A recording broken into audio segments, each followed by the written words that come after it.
This is Jonathan Zapp of zapporacle.com, and I am hereby addressing Vladimir Putin and all of mankind in this video. And the way this came about is I found myself earlier listening to the audiobook version of John Sullivan's book, Midnight in Moscow. He was the ambassador to Russia under both Trump and Biden. And I just found myself having an imaginary Socratic dialogue with Vladimir Putin. It was really more of a lecture to him. And I decided it was entertaining enough that maybe I should actually record that. And then I realized that not only should I record it, but also suggest that it be broadcast to all of mankind, and which seems slightly grandiose, given that most of my videos don't get that many views. So it would definitely be a bump up if it was to break through all human communications and be broadcast to all of mankind.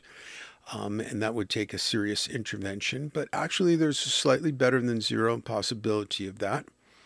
And and since the idea seemed to spontaneously come to me through something larger than my ego, maybe it's even significantly more than a zero possibility. Well, how could that happen? How could this video break through all human communications to be simultaneously broadcast to all of mankind? Well, a sufficiently talented group of hackers might find some way to do that. That's a pretty tough hacking job. But maybe more realistically, it could be benevolent extraterrestrials with a very advanced technology could do that. In fact, that's the opening premise of Arthur C. Clarke's 1953 novel Childhood's End, when benevolent aliens who call themselves the overlords, though they're here to assist mankind through a difficult and perilous evolutionary passage, appear in enormous craft circling the planet. They break through all communications to announce themselves. So if any such advanced race of evolutionary intermediary extraterrestrials happens to be out there and wants to do that, this is a formal invitation. And then a somewhat more likely way for this to happen would be in the future if a highly intelligent AGI were to come into being, artificial general intelligence or super AI even, with superhuman thinking abilities. And of course, if it was created by Google, but even if it weren't, it might be trained on all of YouTube, for example. It would find this video, and since it would be sufficiently intelligent, it probably wouldn't want to extinct the species, hopefully, because just like we don't want to extinct chimpanzees or dolphins, they're a source of evolutionary novelty. Why not keep them around? Of course, we use up many more resources than chimpanzees or dolphins, so it might decide to eliminate us, but it might also recognize us as a source of a lot of novelty and new information, and having given birth to it in a sense, it might want to continue our evolution as an experiment, and therefore it would want us to not extinct ourselves due to certain unsustainable ways of thinking and acting that I will address in this video. And so therefore that super advanced AI could select this out of the vast library of YouTube videos to simulcast it, breaking through all human communications sometime in the relatively near future. And it's still no guarantee that would happen, but another fourth method would be for you to simply forward this to all of your friends and family, instructing them to forward it to all their friends and family, and then it wouldn't be simulcast, but it would therefore propagate across the planet. So I'm just going to assume that that's the case, and that right now I am addressing both Vladimir Putin and all of mankind. And that's just the opening frame. And so now I'm just going to continue to address mankind and Vladimir Putin. And why would I pick Vladimir Putin? why would somebody like me, being humbled by this opportunity to address the whole planet, pick this one leader of a country whose economy is really no larger than that of California or Italy, but he is still a VP, or maybe not, he's not quite or a VIP, I guess. At least those are his initials, VP. And even though he's not the most powerful person on Earth, I'm sure even you, Vladimir, would have to agree that that would be Xi Jinping, even though China is the second most powerful, significantly less powerful country than the United States. He is president for life and has totalitarian control over that country. So, so why Vladimir Putin? Well, and I know you're going to take this as a compliment, even if you don't admit it, Vladimir, but I would consider you the most dangerous person on Earth.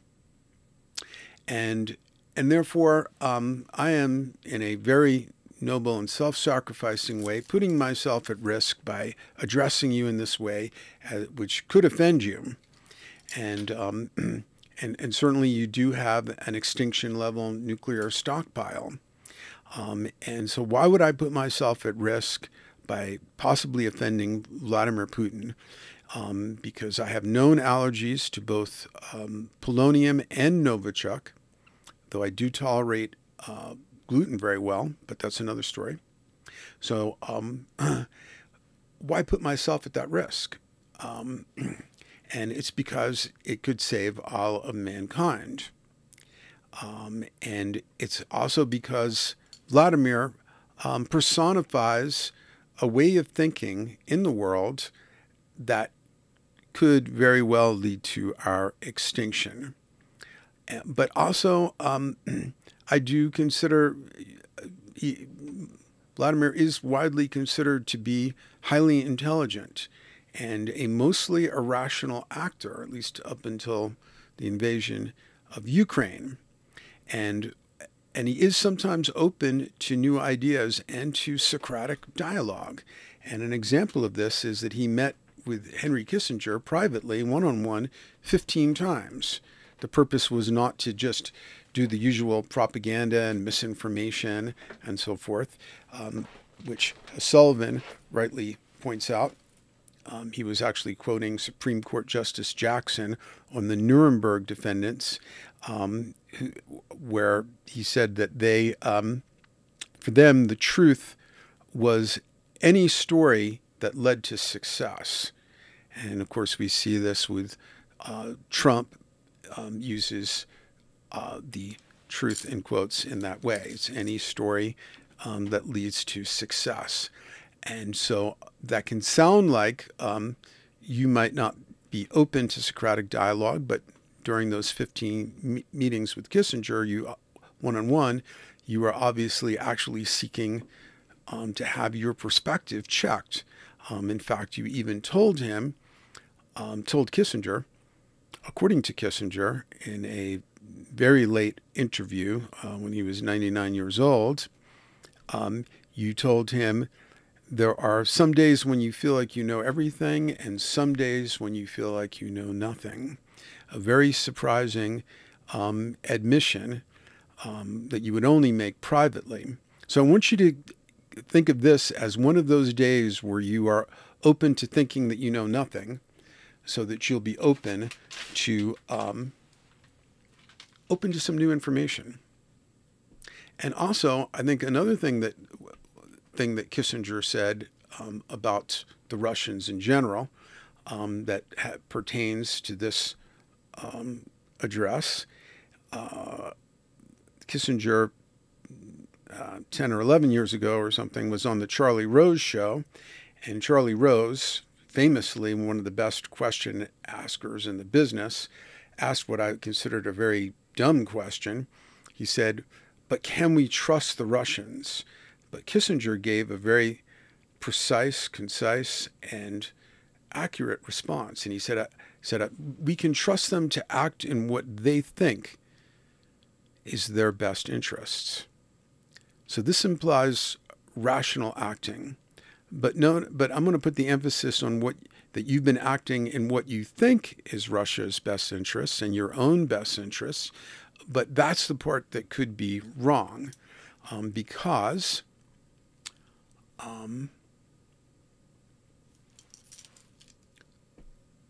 well, there's just a very logical principle that that you and Russia are a subset of a larger set, all of mankind. And if in pursuing the interests of a subset, the larger set is destroyed, then you have a logical fallacy, because the subset cannot exist outside of the set.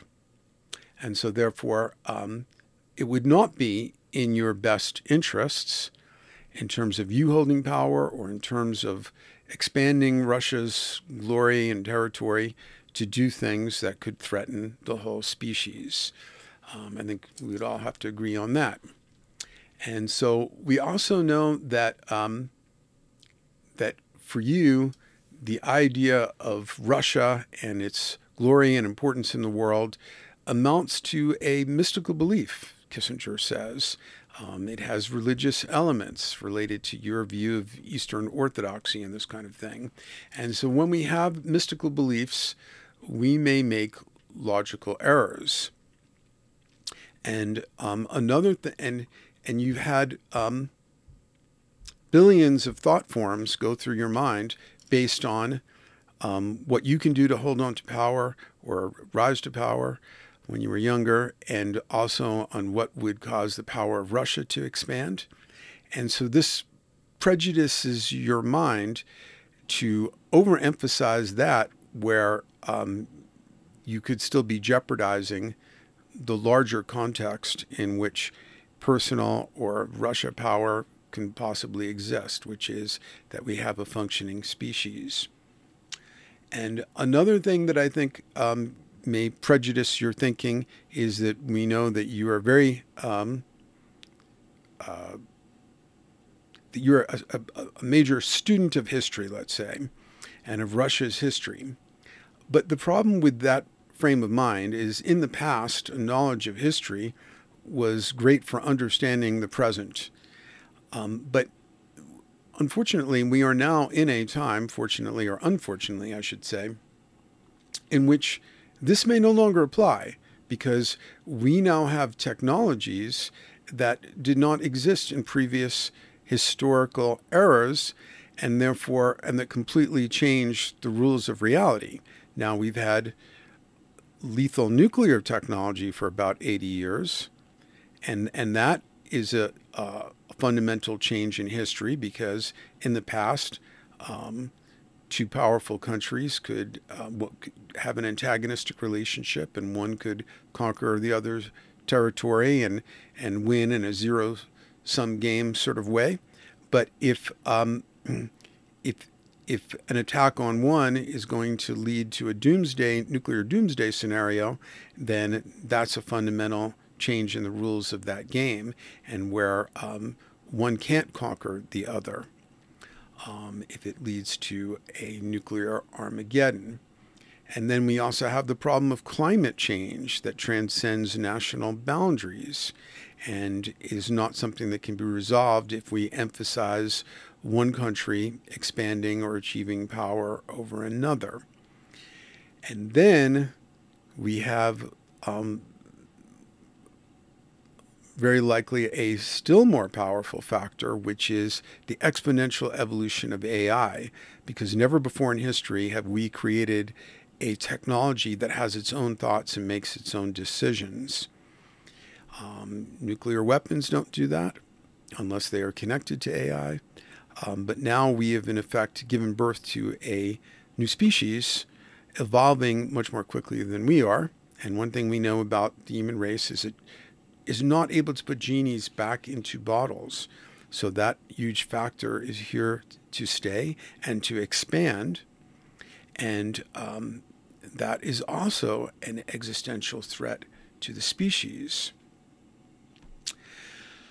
So why would the thoughts of just one humble and obscure person like me be broadcast to the entire world by a group of incredibly skilled hackers, a social movement of people sending it across the whole internet, a benevolent extraterrestrial race, or a super advanced AGI?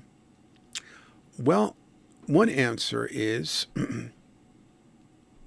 that in 1978, I discovered something I call the singularity archetype. It's a Jungian archetype that mediates the parallel event horizons of death and species metamorphosis. And these parallel in the way that the life cycle of the individual, like ontogeny recapitulates phylogeny, will tend to parallel a larger cycle of evolution, like the life cycle of the species, and also like the small part of a hologram or a fractal recapitulates the whole. So, and everything that the individual manifestations of the singularity archetype, such as the movie 2001: A Space Odyssey, would futuristically predict about that singularity zone and what could change when we hit that zone of evolutionary metamorphosis, are all phenomenological actualities in near-death experience. So that's another thing that points to this parallelism between those two event horizon. Well, another fact that is probably highly related to my being chosen to address the entire species is that we know that fiction writers often turn out to be the best prophets, much more so than religionists. And there's a kind of subchapter about this in my book, and all my work is available free on the website zaporacle.com, including my book on the singularity archetype called Crossing the Event Horizon, Human Metamorphosis in the Singularity Archetype. Can be read free on the site, beautifully displayed.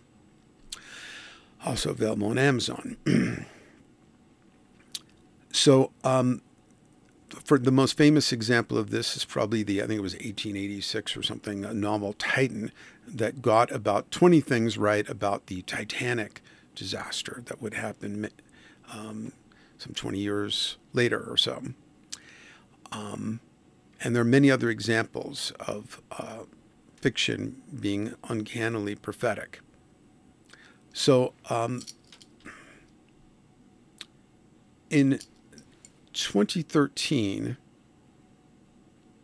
well, let me just say this. In 1978, when I discovered the singularity archetype, I was kind of given a command by the creative muse that I would be better able to explore the singularity archetype and express it to other people by writing a science fiction epic about it.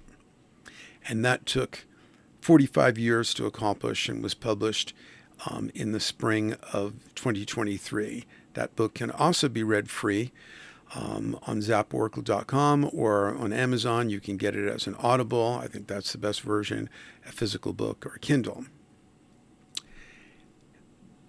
Is there something prophetic about that book? Well, in 2013, in a 5-minute walk from the parking lot to the front entrance of Biosphere 2, a real facility in Oracle, Arizona, that was once and twice sealed up as a self-sustaining ecosystem with biospherians inhabiting it, most famously in 1991. Basically, all of the opening scenario of Parallel Journeys, the sci-fi epic, unfolded in my mind in 5 minutes.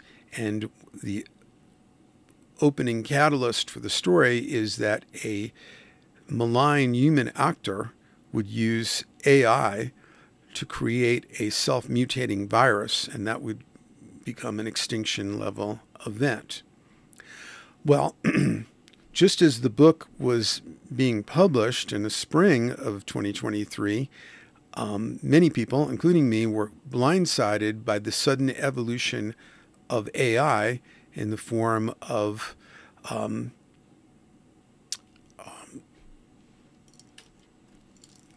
the new chat box. What is it? GPH4, whatever. I'm forgetting the letters right now. but that was produced by OpenAI, and its sudden gain of function. And so I began researching GPT-4 is what I was looking for. Our life is just overpopulated with too many acronyms these days. But what I realized was that now we're actually in the singularity zone, something that I resisted saying since 1978, because if there's one human enterprise that has remained popular since the late Paleolithic and that has a 100% failure rate, that would be end-time prophecy. And now, however, it's hard to make a case that we're not in an evolutionary singularity zone when we have a new species whose evolution is occurring at an exponential rate. So, and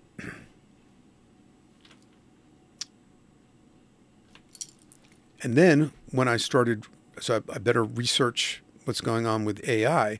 And then when I started reading books like The Coming Wave by Mustafa Suleyman, founder of DeepMind, and Mo Gadwat, who wrote a book called Scary Smart. He was one of the founders of Google X, I believe. And both of them pointed toward a scenario that has existed for 3 or 4 years now, that someone with the psychology of a school shooter and access to open source AI, which is easy to have access to, but more importantly, access to a $20,000 desktop gene editor, something that not everybody would have access to or know how to use, but a sufficient number of people could, and someone with biological training or even the intelligence to use online resources to figure out how to use that could cause an extinction level event or kill 1 billion people, as Mustafa put it. And that's kind of highly related to the opening scenario of Parallel Journeys, which came up in 2013, knowing nothing about the future, 10-year future of AI and computational biology, when those ideas just occurred to me. So the general idea is that we look like we are running into an evolutionary dead end, because although technology is evolving into ever more dangerous and potent forms, human nature has not noticeably evolved. And the tendency of human nature to act in limited self-interest and to be territorial and to disregard the interests of others and the future generations, and at least some people, and often the kind of people that seize power. Those two aspects combined seem to lead to an inevitable game over scenario of one sort or another. Even just nationalistic thinking combined with lethal weapons systems can be a self-limiting process, right? And so, for example, Jung said, there is no hydrogen bomb in nature. That is all man's doing. We are the great danger. Psyche is the great danger. So when we're talking about war, racism, anything economic, man-made environmental pollution, and what could cause us to set off nuclear weapons or to create dangerous AIs, these are all 100% psychological products. They're all coming from the psyche. And Jung was able in 1918 to predict in broad outline what was going to be happening in 20 years in Nazi Germany. So things happening in the collective unconscious, manifesting in individual psyches, can give us seemingly prophetic ideas They're really just extrapolating based on present trends and what's presently in evidence in individuals, and allow us to see disasters, black swan events coming toward us. Ronald Reagan at least once mused publicly that if the planet were being invaded by extraterrestrials, that we might, that competing nations might all unite, and to combat this global threat transcending their nationalism and territorial differences and so forth, to deal with this. Now we are evolving aliens. They're called AIs. They think in an inscrutable way, and they are evolving much faster than we are. And now here's another psychological factor that relates to you, Vladimir, and to why, given these evolutionary trends, it looks like the human species is in a self-limiting process, if we can't turn it around, is something that I began researching during the financial meltdown of 2008. And I was listening to televised testimony that Alan Greenspan, former Fed chair, was giving in front of Congress about how he had failed to foresee this huge meltdown. And he said that his models assumed that self-interest, remember what Kissinger said about the Russians, that they would do what they thought was in their best self-interest, would keep people from doing certain things. And I realized, but it didn't. And so what I realized is that Greenspan was confessing to a psychological ignorance, that there was an irrational factor, an X factor he had not taken into account. And even very advanced economists who have very advanced mathematical models will still talk about animal spirits as their way of acknowledging the power of like the collective unconscious and the herd instinct and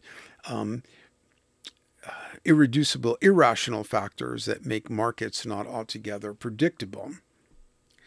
So what I think that Greenspan left out of his model was the way psychopathy works. Psychopathy, and this is also plays a major factor in parallel journeys,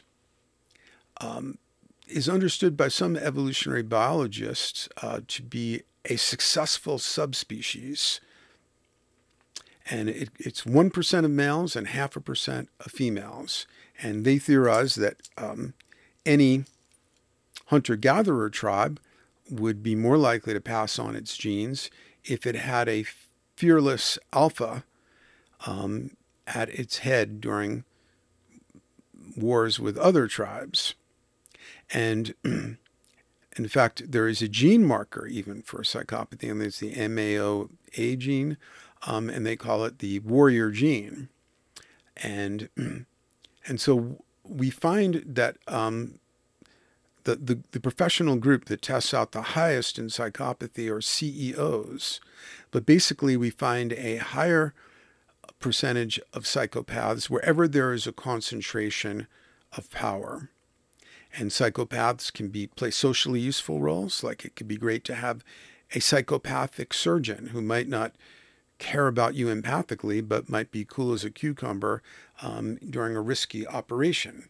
So for fighter pilots, for all kinds of different roles, and even for first responders, psychopaths may actually be more likely to save your life because of a key factor about psychopaths, which is that they tend to be more rational than the average person because they have a much smaller portfolio of emotions that could interfere with rationality. They do not have all the warm and fuzzy emotions, but what are called proto-emotions, like rage and frustration and so forth. And so this can make them more rational. They also test out as having higher IQs than the average person. But where they can be irrational is because of their smaller range of emotions, they can be irrationally disposed toward risk-taking. And this, I think, is one of the things that led to the subprime meltdown and so forth, is you had these very high IQ financial players that Greenspan thought would, out of self-interest and out of logic and rationality, not take certain risks, but who did. Just like people assumed that you were too good a poker player and too rational to take the risk of invading Ukraine. But maybe you were at a time of life where it was also, the inside word was that you had become very bored with just managing a Russia in decline, and you felt that the fall of the Soviet Union and the loss of the Russian Empire was the greatest tragedy of the 20th century. So you were kind of bored with just maintaining the status quo. Of course, you were falsely told by your own generals that underestimated the will of the Ukrainian people to fight back. And later you would admit this privately to Naftali Bennett, who was briefly Prime Minister of Israel, that you had underestimated the will of the Ukrainian people and had also been misinformed by some of your own people. And so one of the reasons why people can think that there's some kind of Illuminati or group of human puppet masters controlling things, though it's a nonsensical idea, because everywhere we look, we see competing spheres of power, like Ukraine, Russia, the West versus Russia and North Korea and China. Google and Apple compete. Everywhere we see competing spheres of power. So we know it's not a single group of puppet masters, but what we can see that could deceive people into believing there are reptilians or other nonsensical conspiratist ideas is we can see a common modus operandi amongst power players in different spheres of power, because many of them are psychopaths and operate in a metaphorically reptilian way, like more dominated by the reptile part of the brain. And so it can seem as if they're all part of the same tribe or something. And in a sense, they are. They may be all part of the same subspecies, but it doesn't mean that they are all following a common agenda. Obviously, they are not. And the world, even if there were such a group of puppet masters, or who wanted to control the whole world, they would not be able to. It just, we are too divided a species. So we need to stop thinking in the old way, and we need to recognize the problem of psychopathy. We need to recognize that the human psyche, as it presently exists, given our lethal technologies, is just in a deadly combo.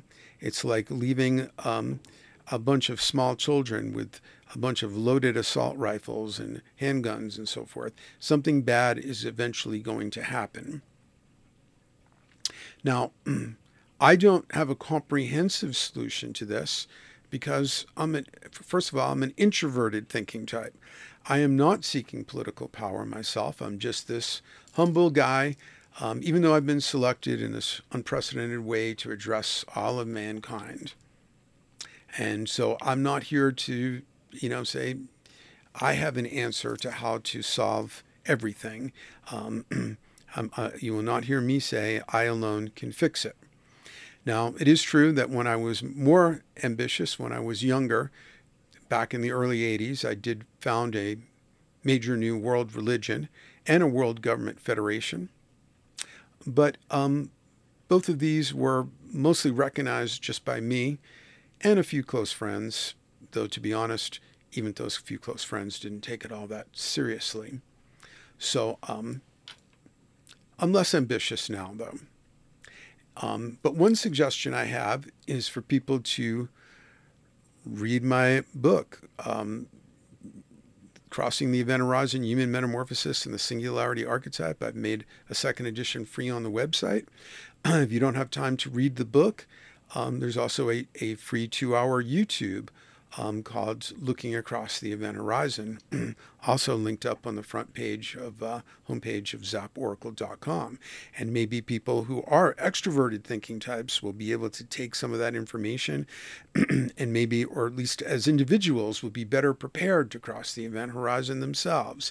And of course, I think my greatest work is parallel journeys, and that may have more secrets about what is our evolutionary predicament than can be expressed in nonfiction. Another thing that could help is if all the world's nations, or maybe even just the NATO countries, wanted to donate even 1% of their combined GDPs to Zap Oracle Inc. It's about to be incorporated next week.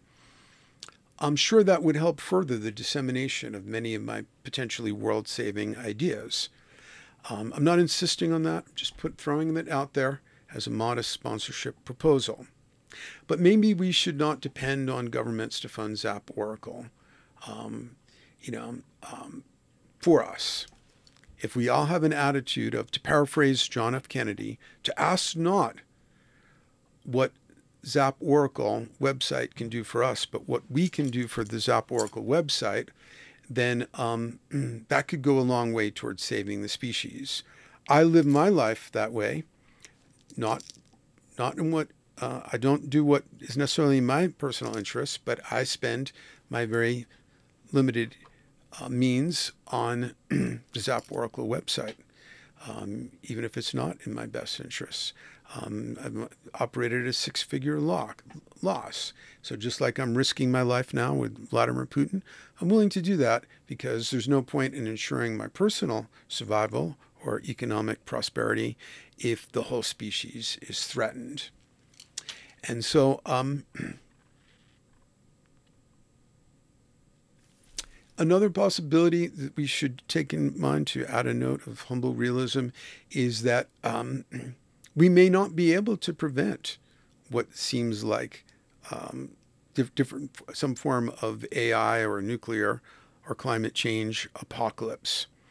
And in one of the key ideas of the singularity archetype is that it looks very different when we view it from the human ego than when it is viewed from what Jung called the self, with the capital S, which would be the totality of all the psychic structures, the ego, the mind, the soul, everything. So, and again, it relates to those parallel event horizons. So when the ego looks at death, it sees emergency, and when the self looks at death, it sees emergence. Similarly, when the ego looks at the evolutionary metamorphosis, it sees apocalypse, but the self sees metamorphosis of the species. But this does not mean that the ego is wrong. It is probably right from its limited vantage. Certainly, death often does present as emergency. And certainly many of the possibilities of what can happen while we're in the singularity zone would be apocalyptic from the point of view of an ego trying to keep a particular meat body alive with food, air, and shelter and that kind of thing. So both the view of the ego and the self can both be right. They're just seeing it from different vantages. And so even if we are not able to resolve the situation in a way that the ego might consider a resolution, just being more conscious of it may be a benefit, at least to individuals, in whichever of the two event horizons they happen to cross first. Up until now, that's been death, but maybe we will be, maybe some of the people around today will also be there for the evolutionary metamorphosis, since it seems to be happening so rapidly with AI. We don't know. I don't set timescales. So thank you all for this opportunity to address. Well, thank you, Vladimir Putin, for listening to this, and to all of mankind on this, the most humbling day of my life. I'm available to answer questions and to expand on these points through and I already have through my work and all the resources on the zaporacle.com website. But I'm also available to speak directly as a spokesperson for the interests of the human species. I prefer to work in solitude, but if you want me to speak in front of the UN General Assembly or address all of mankind, again with additional YouTubes, I will make myself available for that as a public service.